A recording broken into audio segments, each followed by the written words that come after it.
దేశ రాజధాని ఢిల్లీ ఎన్నికల హీట్ రోజు రోజుకు పెరుగుతోంది. ఓవైపు మేనిఫెస్టోలు, మరోవైపు విమర్శలతో రాజకీయం మరింత రాజుకుంటోంది.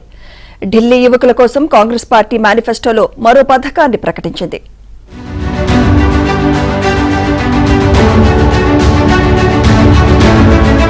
దేశ రాజధాని ఢిల్లీలో ఎన్నికలు సమీపిస్తుండటంతో రాజకీయం మరింత రసవత్తరంగా మారింది. హ్యాట్రిక్ విజయం సాధించేందుకు ఆప్ అవిరామంగా ప్రచారం చేస్తుండగా దేశ రాజధానిలో ఎలాగైనా పాగా వేయాలని కాంగ్రెస్, బీజేపీ విశ్వ ప్రయత్నాలు చేస్తున్నాయి. ఓటర్లను ఆకట్టుకునేందుకు మూడు పార్టీలు మేనిఫెస్టోలను విడుదల చేస్తున్నాయి. మరోవైపు ఆప్, బీజేపీ మధ్య మాటల యుద్ధం రోజువారీ సీరియల్ లాగా కొనసాగుతోంది.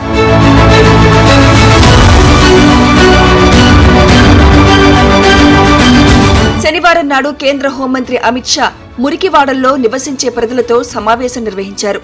అయితే ఈ సమావేశంపై కేజ్రీవాల్ బీజేపీపై విరుచుకుపడ్డారు. 5 ఏళ్లుగా మురికివాడల్లోని ప్రజల వద్దకు బీజేపీ వెళ్లలేదని, కానీ ప్రస్తుతం వారిని మభ్యపెట్టే ప్రయత్నం చేస్తున్నారని కేజ్రీవాల్ ఆరోపించారు. ఢిల్లీ ఎన్నికల్లో బీజేపీ గెలిస్తే మురికివాడలను కూల్చివేస్తుందన్నారు. బీజేపీ ధనవంతుల పార్టీ అంటూ ఎద్దేవా చేశారు. लेकिन अमित शाह जी ने जिस तरह से दिल्ली के झुग्गी के लोगों को झूठ बोला और झूठ बोल के गुमराह करने की कोशिश की, आज इस झुग्गी कैंप में हम आए हैं उस झूठ का पर्दाफाश करने के लिए कि किस तरह से भारतीय जनता पार्टी दिल्ली के झुग्गी वालों को झूठ के जरिए गुमराह करने की कोशिश कर रही है। उन्होंने कहा कि जहां झुग्गी वहां मकान, हम भी मानते हैं जहां झुग्गी वहां मकान, लेकिन बीजेपी वाले ये नहीं बता रहे किसका मकान। ఇదిలా ఉంటే ఢిల్లీ ఎన్నికలు మరికొన్ని వారాల్లో జరగనుండటంతో కాంగ్రెస్ పార్టీ ప్రచారాన్ని ఉధృతం చేసింది. ఢిల్లీలో అధికారంలోకి వస్తే నిరుద్యోగ యువతకు అండగా ఉంటామని కాంగ్రెస్ పార్టీ హామీ ఇచ్చింది. నిరుద్యోగులకు ఉడాన్ యోజన కింద 8,500 ఇస్తామని ప్రకటించింది.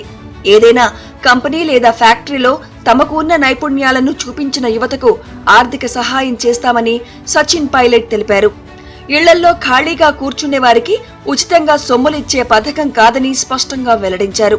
ఇప్పటికే దీదీ యోజన కింద 2,500తో పాటు జీవన్ రక్ష యోజన కింద 25 లక్షల వరకు ఉచిత బీమా సౌకర్యం కల్పిస్తామని కాంగ్రెస్ పార్టీ హామీ ఇచ్చింది.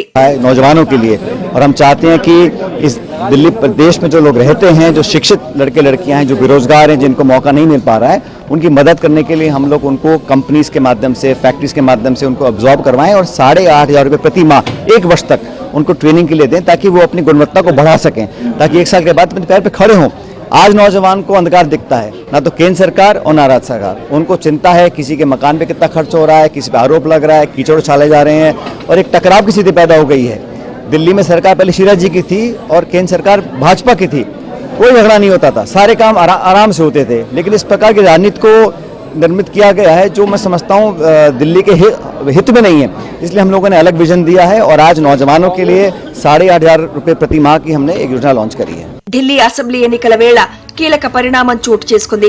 త్వరలో జరగబోయే ఈ ఎన్నికల బరిలోకి మహారాష్ట్ర డిప్యూటీ సీఎం అజిత్ పవార్ కు చెందిన నేషనలిస్ట్ కాంగ్రెస్ పార్టీ దిగనున్నట్లు ప్రకటించింది.